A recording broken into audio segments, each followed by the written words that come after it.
할렐루야. 자, 그래서 여 사람하고 하이파이 하면서 참 잘 왔다 인사하겠습니다. 참 잘 왔습니다. 하이파이브. 네, 감사합니다. 이전에 제가 시내 나가서 이제 주차를 하고 이제 신호등을 건너야 되는데 어떤 아저씨가 혼자서 이렇게 중얼거리더니 이렇게 얘기를 합니다. 옆에 있는 이제 여자 청년한테 이렇게 얘기를 하는 것입니다. 나라는 나라인데 노루가 다니는 나라는 그럴 거예요. 그러니까 옆에 있는 사람은 나보고 얘기하는 건가 싶어가지고 이제 이러고 있는데 혼자서 노르웨이 하면서 이러고 있는 게 그러다가 조금 있으니까 하는 얘기가 뭐냐면은 나라 중에서 싸움을 제일 잘하는 나라는 이런 거예요. 그러니까 또 아가씨가 또 나한테 얘기하나 해가지고 머쓱한 가운데 혼자서 칠레 그러더라고요. 이 사람 왜 이러나 해가지고 제가 옆에서 그냥 한마디 더 거들었습니다. 축구 선수 중에서 싸움을 제일 잘하는 선수는, 그러니까 이 아저씨가 가만히 있더라고요. 그래서 신호등이 딱 바뀌길래 지나가면서 펠레 하면서 지나갔습니다. 복사는 하고 이제 지나갔는데 그렇습니다.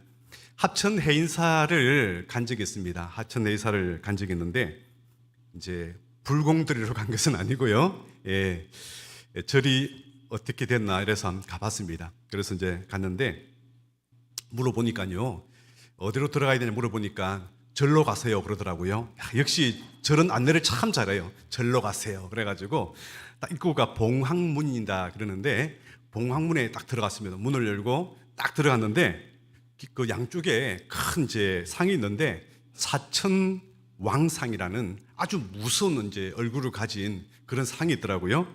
그런 이제 이 동서남북을 수호한다 이래가지고 사천왕상이 있는데 굉장히 들어오는 순간부터 두려움을 느끼게 만들고 쫄아서 들어가게 만드는 그런 마음을 들었습니다. 반대로 우리 교회에 들어온다면은 혹시 교회 입구에다가 험상한 사람을 세워가지고 쫄게 만들어서 이렇게 들어온다면 좀 어떻게 생각하십니까? 여러분, 하나님 나라는요 정말 평안과 그리고 하나님의 온유가 넘치는 곳인 줄 믿습니다. 여러분, 성탄절이 되면은 아기 예수님에 대해서 이제 많이 말씀도 전하고 TV에도 많이 나오는데 아기 예수님을 얼굴을 쳐다보면서 아이고 무서워라 뭐 그런 사람 있나요? 와, 아기 예수님 되게 강력하다 뭐 그런 느낌 드시는 분은 없을 것입니다. 그런데 우리 신학자가 한 얘기처럼 이 성육신이야말로 아주 강력하신 하나님께서 아주 연약하고 온유한 예수님으로 오신 역대적인 사건이다 이 얘기를 하는 겁니다. 그러니까 이게 아련이죠.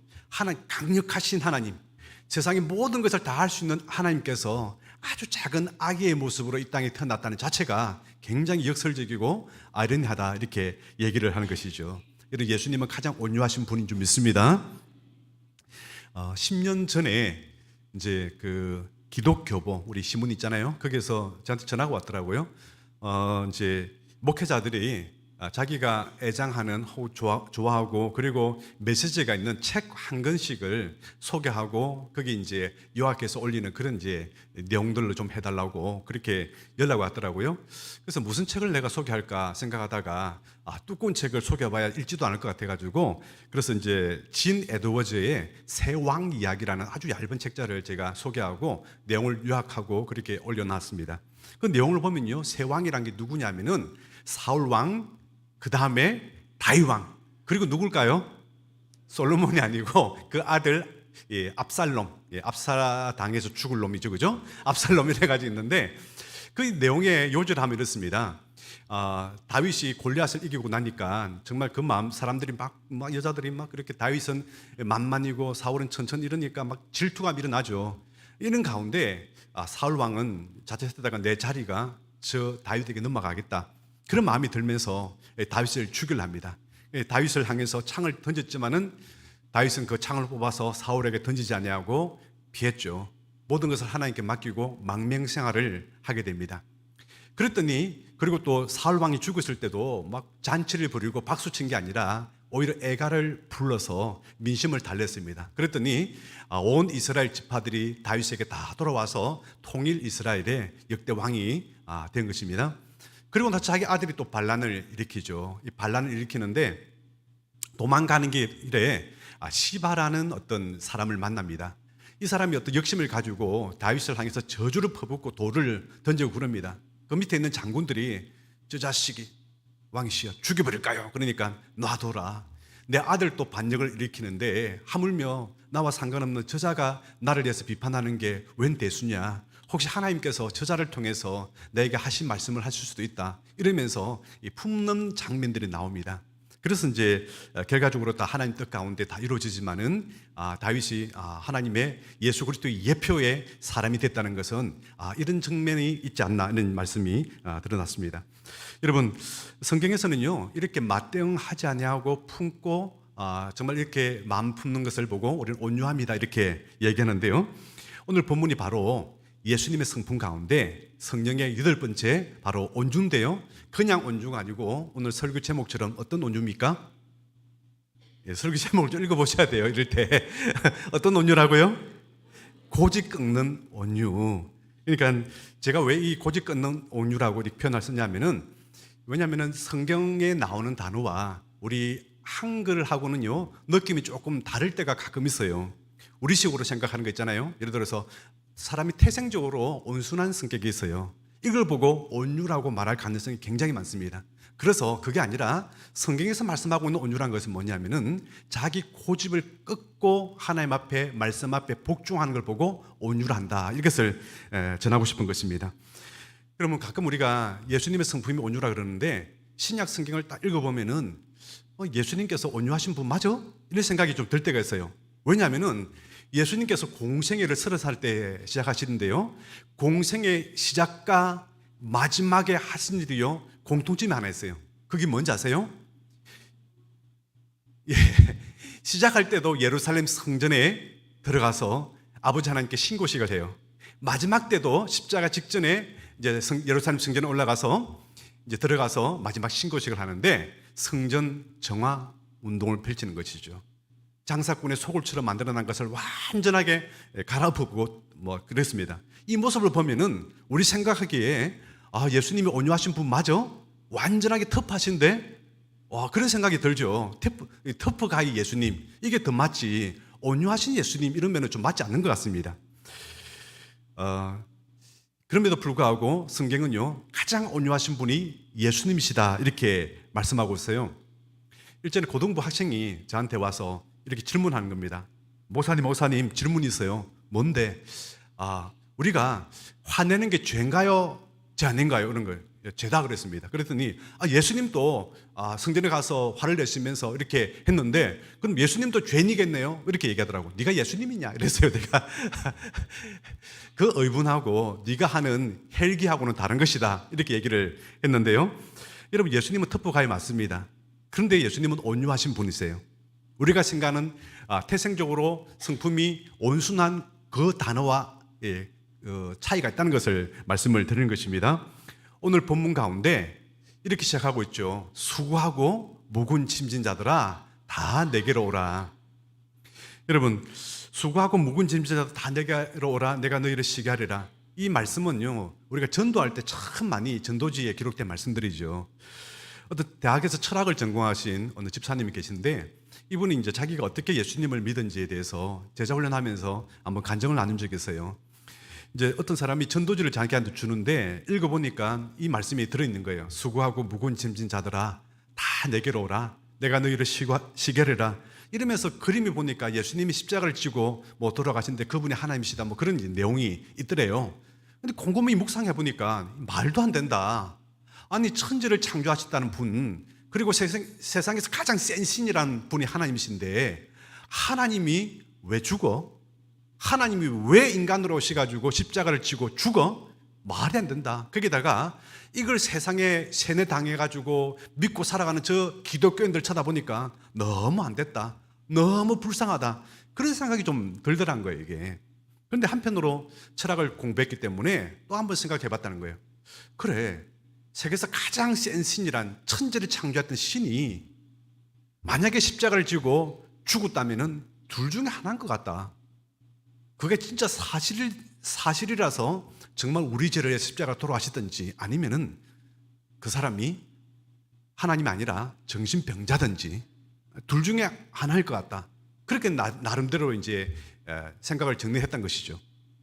그런데 정신병자가 이런 하나님의 말씀, 수준 높은 하나님의 말씀을 기록할 이유는 없다. 그럴 리가 없다. 그러다 보니까 성경 말씀은 하나님의 말씀이고 이 하나님의 말씀대로 이 예수님은 십자가를 지고 나의 죄를 위해서 돌아가셨고 그리고 부활했다. 이게 사실인 것 같다. 그렇게 믿고 있는 차에 친구의 전화를 받고 친구가 교회 가자라는 거예요. 그래서 함께 교회에 나와서 등록하게 됐다. 그 얘기를 하셨습니다. 여러분들은 성경을 읽고 하나님을 믿게 됐나요? 하나님을 믿고 나서 성경을 읽게 됐나요? 여러 가지 사람들이 있겠죠. 어떤 사람은 공부하는 셈치고 성경 한번 읽어보고 했지만은 그 성경이 잘 믿어지지 않을 것입니다. 그냥 성경은 그냥 여러 가지 책 내용으로서만 전달할 뿐이지 믿음으로 본 거 아니기 때문에 그렇게 그 때문에 믿고 그러지는 않습니다. 그러나 정말 그 안 믿어지는 하나님 말씀도요, 하나님을 믿고 나서 이 성경 말씀을 읽으면은 안 믿어지는 게 하나도 없습니다. 할렐루야. 무엇이든지 다 믿을 수가 있다는 얘기인 것입니다. 그런데 오늘 예수님께서 이런 말씀을 하셨습니다.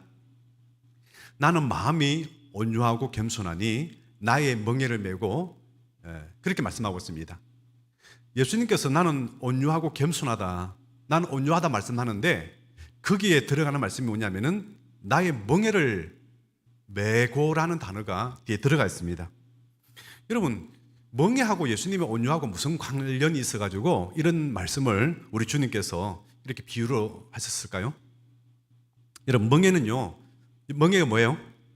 멍에는 소가 전기질할 때 목에다가 매는 거, 이게 멍에라 그러죠. 이스라엘에서는 소 2마리가 이렇게 전기질할 때 멍에를 매게 됩니다. 주로 보면은 큰 암소와 새끼 송아지가 짝이 될 때가 참 많이 있어요.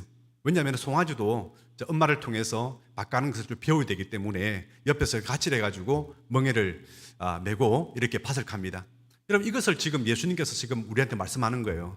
너희들 온유하기가 굉장히 힘들어. 그런데 나는 온유하거든. 그러니까 나하고 같이 멍에를 같이 메면 돼. 나랑 같이 밭 깔고 나랑 같이 사역하고 나랑 같이 생활하면은 너도 자연스럽게 온유한 성품으로 되는 거야. 그런 뜻에서 이렇게 말씀을 하는 겁니다. 제가 이제 말씀을 준비하고 있는데 어디선가 이제 유튜브를 통해서 이런 소리가 들리더라고요. 김수희 노래 멍에가 나오더라고요. 여러분 기억하십니까? 사랑의 기로에 서서 네, 내용이 보니까 슬픔을 갖지 말아요. 어차피 헤어져야 할 거면 미련을 두지 말아요. 그러다가 아무리 아름답던 추억도 괴로운 이야기로 사랑의 상처를 남기네. 이제는 헤어졌는데.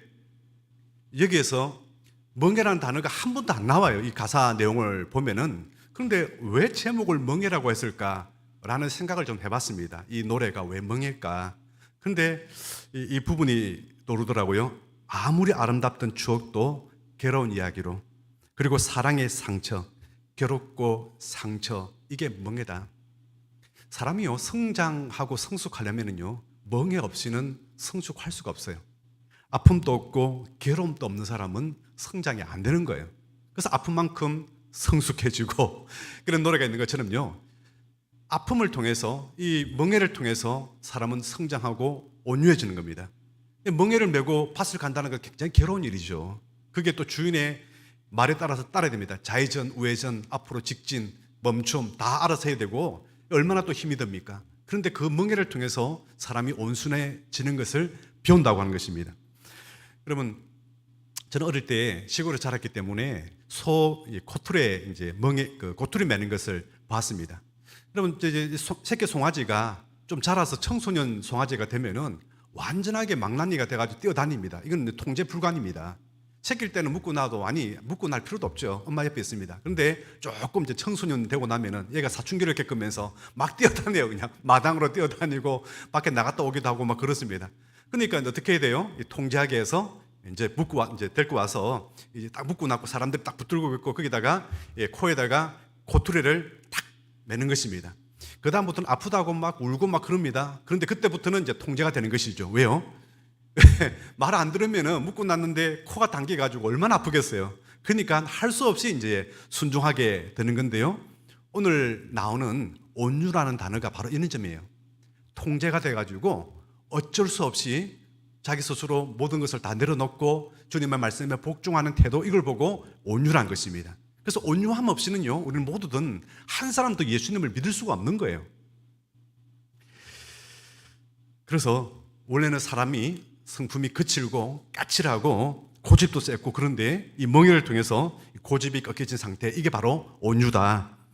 여러분, 구약 성경에서 가장 온유한 사람이 누굴까요? 성경이 그렇게 말씀하고 있습니다. 지면에서 이 사람이 가장 온유함이 더하더라, 이렇게 말씀하고 있어요. 누굴까요?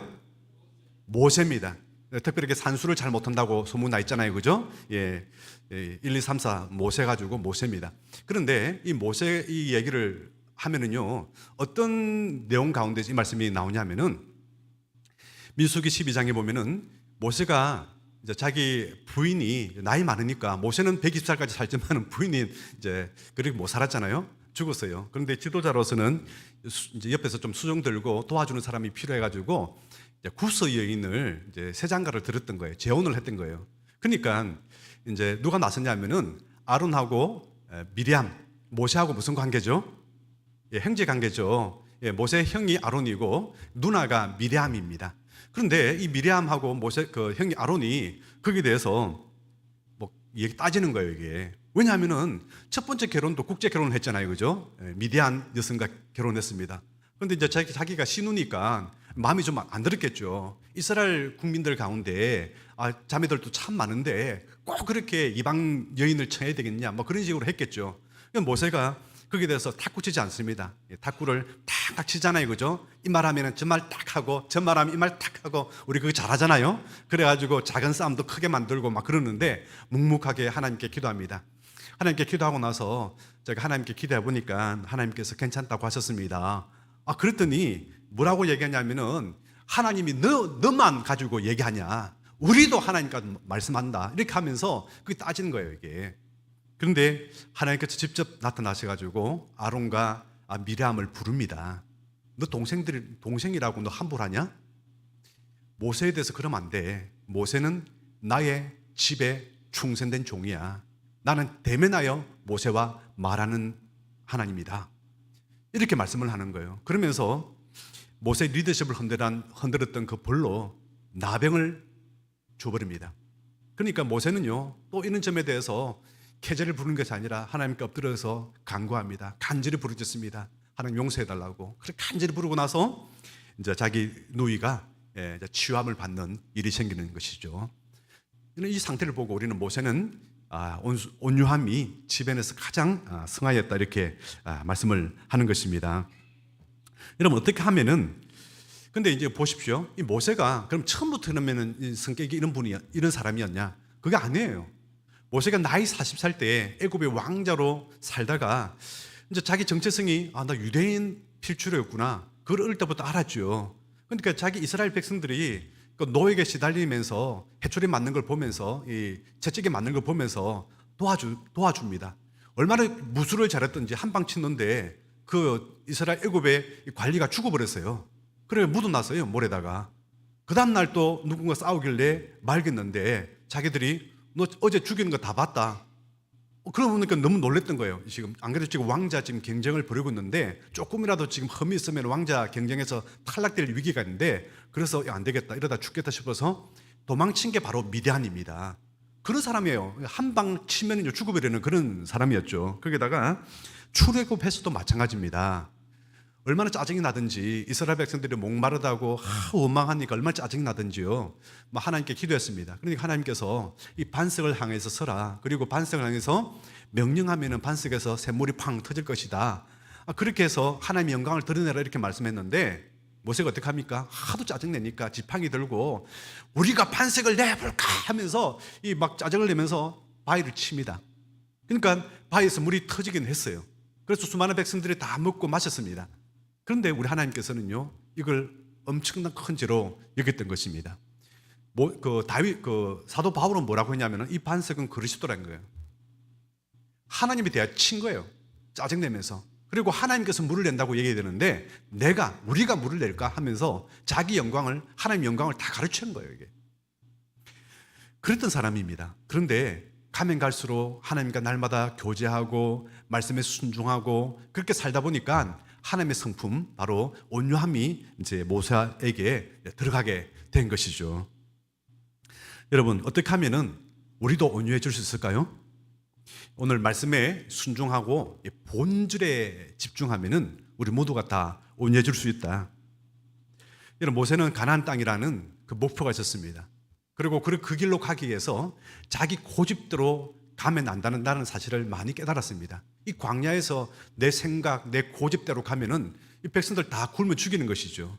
그래서 하나님 말씀대로 순종했더니까 만나가 내려오고 메추라기를 잡히고 반석에서 샘물이 터지고 이렇게 하면서 이스라엘 백성들을 지키고 보호했던 사실을 자기는 깨달은 것입니다. 목표에 의해서 하나님의 목표를 따라서 우리가 말씀에 순종하면 된다는 것을 우리에게 말씀하는 것입니다. 예수님께서는 이런 말씀했죠. 새 술은 어떻게 해요? 새 부대에. 여러분, 새 포도주를 부대에, 새로운 부대에 담으면은 이제 포도주가 시간이 지나면요, 묵고 나면은 가스가 생기고 발효가 되죠. 그런데 이제 이 새 부대는 그래도 신축성이 있으니까 빵빵해지지만 터지진 않습니다. 그런데 만약에 새 이제 포도를 헌 부대, 딱딱하게 굳은 이 헌 부대에다가 넣으면 어떻게 되겠습니까? 그렇게 묵고 나면은 가스가 차면서 펑 터져버리겠죠. 무슨 말이냐면은 본질은 포도란 것입니다. 형식은 부대란 거예요. 그러니까 이 형식 이것보다 더 중요한 게 본질이다. 본질에 맞추어서 가야 된다. 이 얘기를 지금 하고 있는 것입니다. 여러분, 우리가 지금 여기서 페트병에 물이 들어있어요. 페트병이 본질일까요? 물이 본질일까요? 그렇죠. 물은 버리고 페트병만 이렇게 달랑달랑 들고 다니는 사람 아무도 없습니다. 물 마시고 나면 이 병은 버리는 것입니다.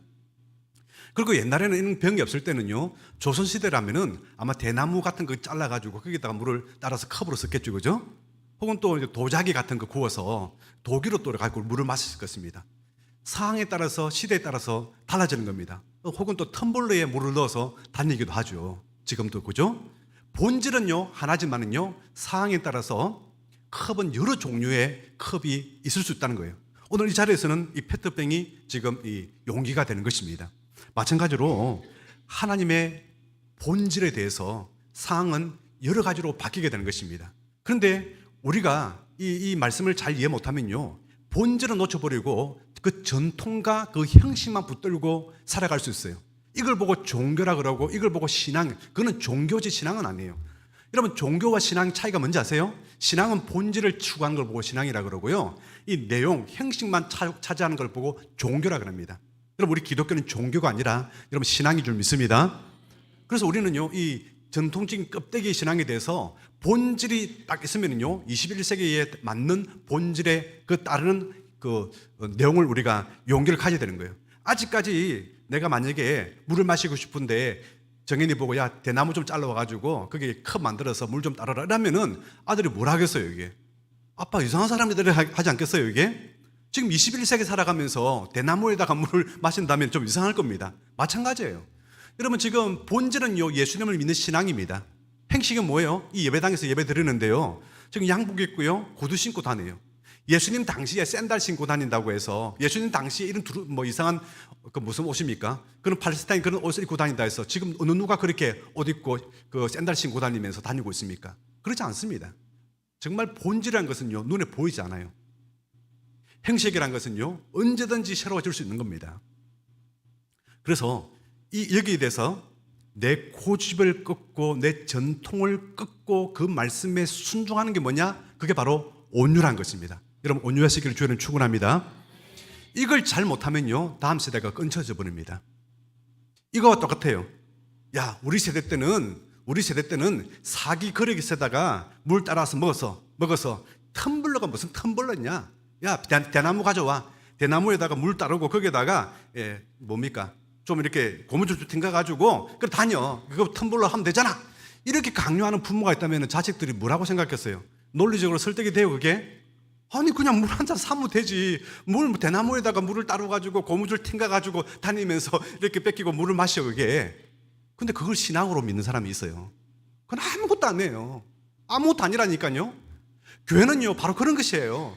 다음 세대가 오기에 편한 교회를 만들어줘야 되는 거예요. 왜? 예수 그리스도가 본질이거든요. 그 도로는 입구가 그게 본질이 아니라니까요, 그게. 우리는 어떻습니까? 자꾸 옛날에 했던 대나무, 야, 우리 대나무로 마셔서 그거 붙들어야 돼. 이 고집을 빨리 꺾어야 되는 거예요. 이게 바로 온유하다는 거예요. 너무 여러분 경건하십니다. 국민 여러분, 제 말씀을 듣고 있습니까? 코로나 이후에 조그마한 교회들이 많은 타격을 받고 있어요. 어느 목사님께 이제 그 상담하는 그런 이제 유튜브가 있더라고요. 이제 아주 유명한 목사님이신데 어떤 사모님이 상담 글을 이메일로 올렸어요.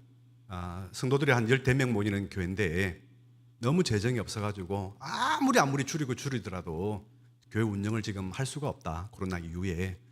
어떻게 하면 좋겠습니까? 뭐 그런 내용으로 이제 올라왔어요. 그러니까 이제 그 상담하는 목사님이 그렇죠. 어려면 어릴수록 재정을 줄일 수밖에 없는데 나름 아마 재정을 다 줄였을 거라고 할 수 있는 한 최대한 재정을 다 줄이는데 그런데 한 가지 더 생각할 게 있다. 교회에서 아마 개척교회에서 제일 큰 부담은 사실은 상가 임대료일 것인데 상가 임대료 이걸 줄일 생각은 하지 못했을 것 같다. 요즘은 다 쉐어하우스로 수도권에 많이 하고 있어요. 쉐어하우스가 뭔가 아시고죠? 예, 사무실을 빌려가지고 그게 시간에 맞춰서 여러 교회가 함께 공유하는 거예요. 9시 예배는 이곳에서, 뭐 10시 반에는 이곳에서, 혹은 12시에는 이곳에서, 혹은 또 1시에는 이곳에서 여러 교회가 그 자리에서 시간에 맞춰서 예배드리면은 굉장히 사무실 경비가 절감이 되겠죠. 때로는 어떤 교회에서는 이 사무실을 그러니까 공짜로 주기도 합니다. 교회 어떤 교회 같은 데는 이렇게 하면서 이제 임대료가 많이 절약을 펴는 것입니다. 사람들은요 익숙함을 버리지 못해요. 이게 지금까지 이렇게 살아왔는데 익숙한데 그걸 어떻게 버려? 근데 온유함이 뭔지 아세요? 그 익숙함을 버릴 수 있는 것, 본질을 위해서 익숙함을 버릴 수 있는 게 바로 온유한 것입니다. 제가 어느 할머니를 연세 드신 분을 전도를 했는데요. 그러니까 설득이 돼가지고 교회를 가겠다고 마음속에 설득이 되는 것 같아요. 예수 믿고 구원받고 천국 가야지. 근데 막상 주일 되니까 기다려도 안 하는 거예요. 그래서 그 다음날 이제 결석자 신방을 하면서 한번 찾아갔어요. 지나가면서 그 집을 찾아갔는데 할머니 왜 안 오냐고 기다렸는데 왜 안 오시냐고 그랬더니까 아이고 목사님 제가 이 한평생 절에 다니는데 이 늙음하게 교회 다니가지고 무슨 또 덕이 있겠습니까? 뭐 그냥 이래대로 살래요. 자기가 지금까지 살아왔던 그 익숙함을 버리지 못하는 거예요. 이게 뭐예요? 이게 신앙적인 고집이에요. 이게 영적인 고집이란 거예요. 지금까지 해왔던 것을 못 바꾸는 거예요. 왜? 그게 더 편하니까. 나는 절에 가는 게 교회 가는 거 편하다. 교회 가면은 왠지 낯설고 아는 사람도 한 명도 없고 거기다가 또 모르는 말씀 들어야 되고 새로운 사람도 만나야 되고 얼마나 불편합니까? 그러니까 이 새로운 곳에 적응하기가 너무 싫은 거예요. 인생 드시니까. 이 충분히 이해는 돼요. 하지만은요, 구원을 받기 위해서는요, 자기의 가지고 있는 생각들 내려놓아야 될 줄 믿습니다. 이 고집을, 내 고집, 내 생각, 내 아집 내려놓지 않고서는요, 구원받을 길이 없는 것입니다. 사랑하는 여러분, 우리 하나님께서는 전지전능하신데 한 가지 못하시는 게 하나 있어요. 못한다 이러니까 좀 이상하죠, 그죠? 하나님은 다 하시는데요, 못하시는 게 뭐냐면은 죄를 짓질 못하는 거예요. 하나님은 죄를 가장 미워하십니다. 하나님이 아브라함을 불러내어서 믿음의 조상으로 삼았는데 아브라함이 서울에 살았죠. 그 당시에 가장 강대국 서울은요 바벨로니아였습니다. 바벨로니아에서 거기에서 막강한 재력을 가지고 막강하게 잘 먹고 잘 살았습니다. 그런데 하나님께서 이 죄의 땅을 떠나가지고 가나안 땅으로 가라 이렇게 하셨던 거예요. 그럼 믿음으로 순종해서 간 겁니다. 자기 고집, 자기 전통, 자기 생각을 만약 있었다면은 내가 왜 가요? 이 편한데. 소위 말해 지금 강남에 잘 먹고 잘 사는 사람한테 너 저 지리산 함양에 가서 살아라면은 잘 못 살죠. 내가 왜 이 강남 땅을 두고 청담동을 두고 내가 거기 가서 살아? 다들 그럴 겁니다. 똑같은 거예요. 여러분 또 모세를 보고 출애굽을 시킬 때 가장 강대국이었던 이집트, 그 나라에서 왕자로 산 이 모세를 통해서 죄에서 떠나서 새로운 약속의 땅 가나안 땅으로 들어가라 하신 것이죠. 굉장히 가나안 땅은 상징적이고도 또 실제적인 땅입니다.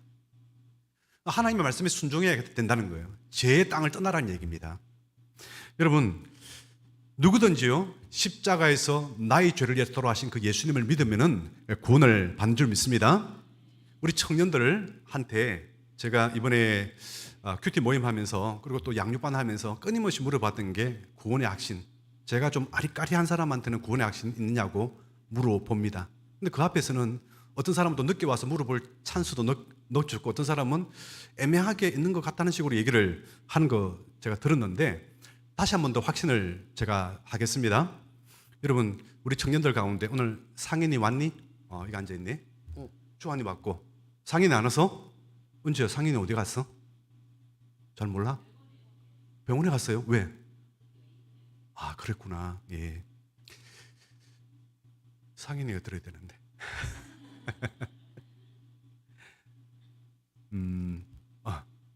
주한이한테 물어볼게. 주한이 나하고 좀 마주 앉으려고 일부러 기둥으로 막아가지고 기둥에서 반만 보이고 반만 안 보이고 지금 있는데 이 자리 필요하죠, 그죠?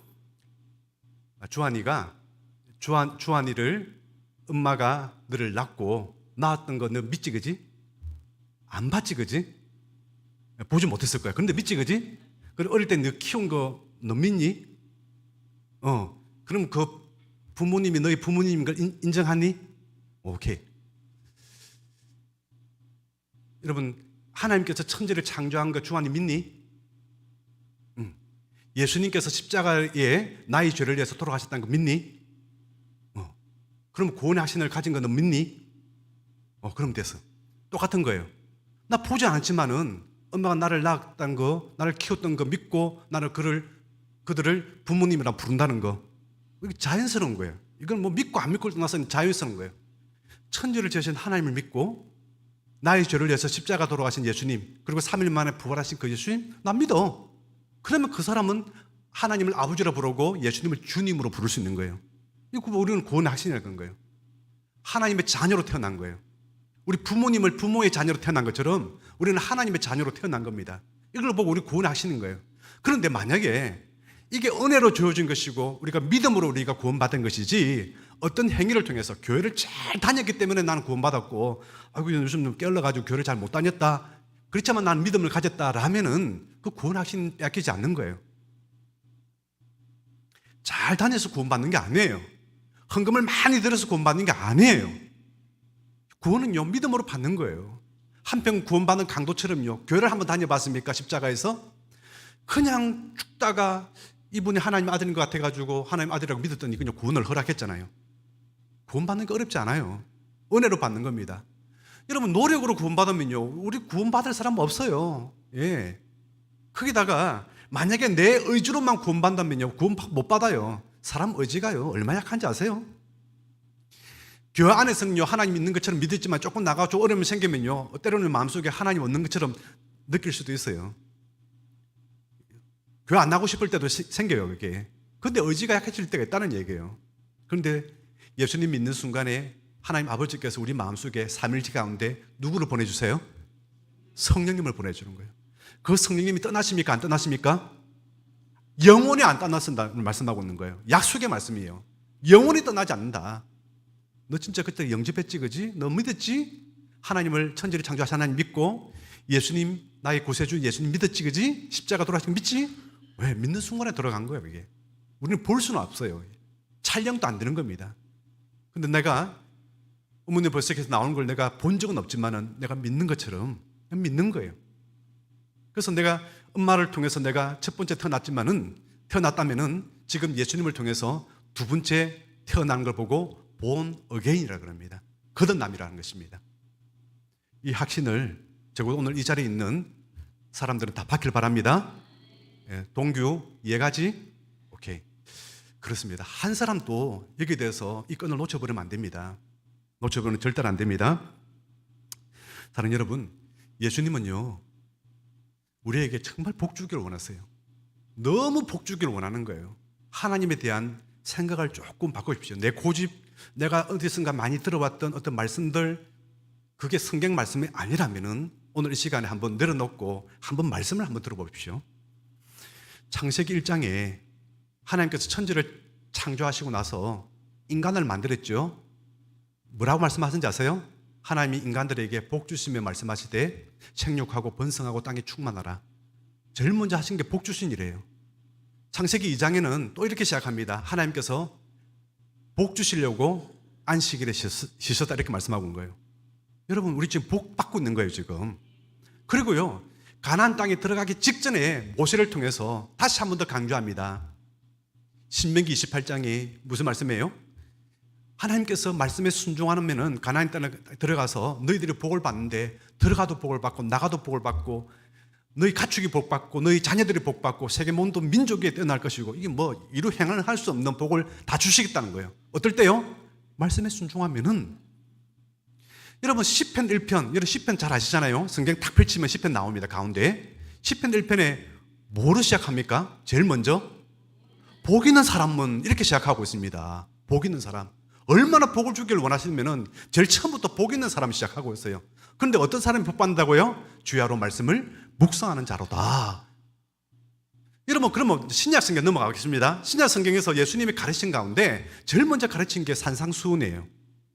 산상수훈, 마태복음 5장부터 6장, 7장 이 3장을 보고 산상수훈, 천국 헌장이라 그래요. 별명이. 제일 첫 번째 뭐라고 말씀하고 있습니까? 심령이 가난한 자는, 마음이 가난한 자는 복이 있나니. 복부터 얘기하는 거예요. 복 받으라고. 복 있는 사람은 마음이 가난한 사람인데 그 사람이 바로 복된 사람이다. 천국이 저들 것이다. 온유한 사람이 복이 있나니 땅을 기업으로 얻을 것이다. 이렇게 말씀하고 있는 거예요. 여러분, 우리 하나님은요 복을 주고 복 받기를 원하고 있습니다. 우리 구원의 복은요 믿기만 하면 복을 받아요. 그런데 우리가 살아 생전에 하나님의 물질의 복을 받고 마음의 복을 받고 여러 가지 자녀들의 복을 받고 가정의 복 받고 우리 그리고 이 땅에서 하나님 나라에서 우리가 복을 받기 위해서는 어떻게 된다고요? 믿기만 하면 될까요? 말씀에 순종할 때에. 오늘 말씀에 순종해서 내 고집을 버리고 온유한 마음으로 내가 살아간다면은 성경에 우리 마태복음 5장에 온유한 자는 복이 나니 땅을 기업으로 삼을 것이다 이렇게 말씀하고 있습니다. 이걸 또 말씀대로 읽지 못하고 제발 그래서 제가 지금까지 배워왔던 거 들어봤던 거 내려놓으라는 얘기입니다. 이 말씀은요 시편 35편에 있는 말씀을 인용한 거예요. 무슨 말씀이 있냐? 거기도 온유한 자는 복을 받는데 어떤 복을 땅을 차지하는 복을 받을 것이다 이렇게 말씀하고 있어요. 어떤 내용을 배경으로 설명했냐면요 이삭을 배경으로 설명하고 있습니다. 이삭은 순종의 대명사예요. 순종 이러면 제일 먼저 떠오르는 사람이 이삭입니다. 이삭 농사가 너무 안 되고 흉년이 계속 기근이 드는데 하나님께서 이삭 보고 너 도망가지 말고 이곳에서 계속 살아. 그러니까 다른 사람들은 다 이사 갔어요. 비가 안 와가지고 농사를 못 지니까. 그런데 하나님 말씀에 순종하니까 그날 그에 따라서 비도 적절하게 오고 이래가지고 농사를 지었니까요 몇 배의 복을 받았다고요? 100배의 복을 받은 이라니 말씀하고 있는 거예요. 이 말씀을 통해서 오늘 시편 35편 그리고 오늘 마태복음 5장 말씀이 인용돼서 나오는 겁니다. 여러분 말씀에 의지해서 기도한 사람은요 야베스의 복을 받을 줄 믿습니다. 지경이 넓어지는 복도 받는 것입니다. 다윗이 원수라도 온유하게 말씀에 순종해서 품었을 때에 통일 이스라엘의 왕이 되는 것처럼 여러분 내 고집과 내 생각들 다 내려놓고 온유함을 통해서 하나님의 축복과 은혜 가운데 살아가는 저와 여러분 되기를 주의 이름으로 축원합니다.